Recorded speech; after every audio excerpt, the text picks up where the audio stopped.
Me despedí de aquellos a los que decía querer, sabiendo que la vida no me permitiría verlos de nuevo. Sería un viaje sin retorno.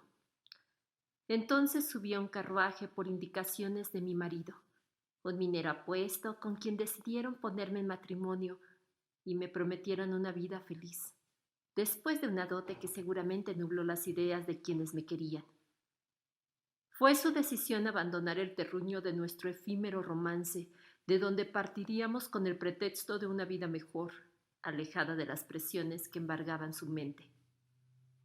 Fueron varios días de camino, lleno de peligros al saberse de bandidos que me rodeaban el paso, deseosos de tomar lo que no les pertenecía y que seguramente de encontrarlos hubiesen cambiado nuestra suerte. Entonces llegamos a una pequeña ciudad de la que poco se había escuchado, pero que mis amistades referían estaban llena de templos con torres y campanas.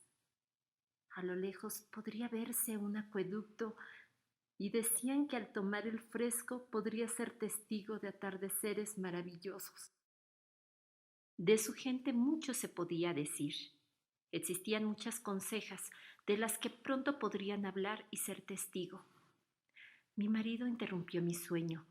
Habíamos llegado a una propiedad que requería de cambios y mientras la servidumbre acomodaba nuestras pertenencias y la gente se asomaba desde sus puertas y ventanas como si rompiéramos su tranquilidad, mi entusiasta marido me endulzaba los oídos al anunciar que sobre esa calle, la de la Flor Alta, sería una mujer feliz y la única con balcones desde ese lugar, de donde podría observar, sin saber que el tiempo me llevaría a ser observada y señalada. De mi nombre poco se puede decir. El pasar de los años se encargó de borrarlo de la memoria de muchos. Pero entre el bullicio, entre los secretos al oído, entre voces cuando parecía que mis oídos dejaban de escuchar, la gente se refería a mí como la Zacatecana. Estaba enamorada e ilusionada. El fuerte deseo de tener una familia me mantenía alegre. Y llené esta casa de muebles pensando en el número de hijos que vería sentados a la mesa, de las tardes que pasaríamos en las lecciones de música, o simplemente verlos correr mientras la porcelana caía por sus juegos inquietos. Pero el tiempo pasaba y mi vientre jamás pudo darle frutos, ni un solo hijo. A las afueras de esta casa éramos la gracia de nuestros vecinos, la simpática y amable pareja de zacatecanos. Pero yo sabía que detrás de su cortesía sus lenguas se soltaban a nuestras espaldas. Todo empeoró. Mi marido comenzó a alejarse por largas temporadas. Los negocios lo hacían volver a Zacatecas, o por lo menos era lo que él decía. El país vivía una situación difícil, eran muchos los cambios y poca la seguridad. En el fondo de mi ser sabía que era solo el pretexto.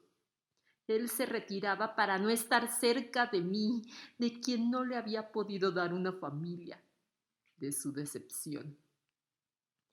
Pero era un caballero, un hombre que decidió que lo mejor era encerrarse y encerrarme en una jaula de oro llena de lujos para que brillara ante todos, pero oscureciera por dentro.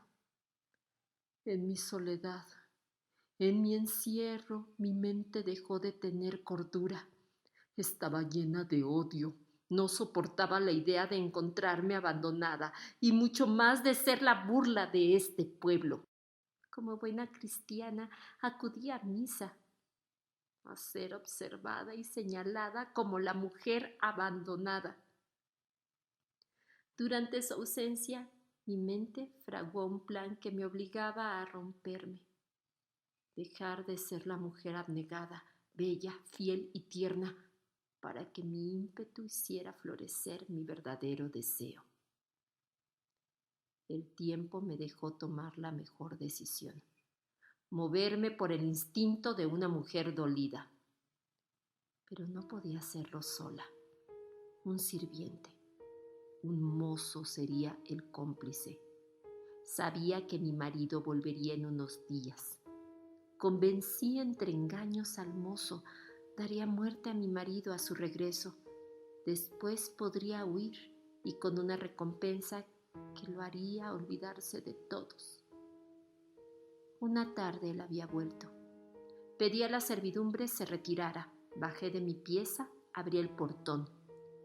Él estaba lleno de esperanzas e ilusiones, pero que ya no cabían en mí, como si estuviera muerta, y su voz enviciara aún más mi deseo de verlo muerto.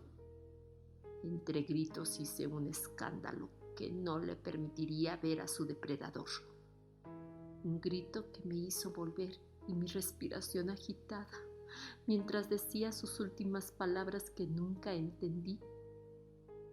Estaba hecho. Mientras miraba al mozo concluir el crimen, sabía que no podía irse, y sin pensarlo tomé la misma daga con la que había cegado la vida de mi esposo y le di muerte al cómplice.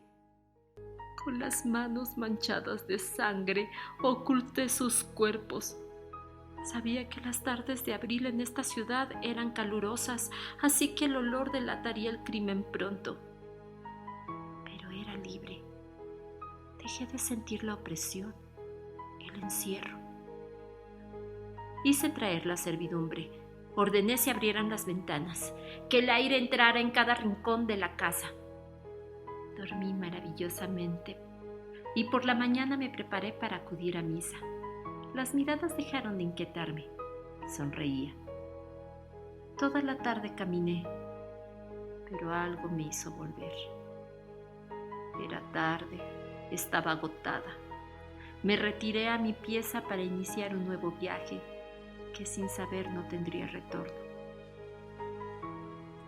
A la mañana siguiente, a una cuadra arriba de mi casa, el bullicio llamó la atención de propios extraños.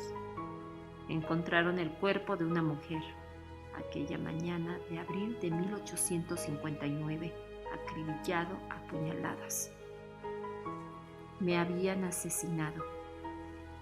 La casa quedó abandonada, los cuerpos enterrados dentro de ella, el mío en un balcón, mis secretos encerrados en las paredes de esta jaula de oro.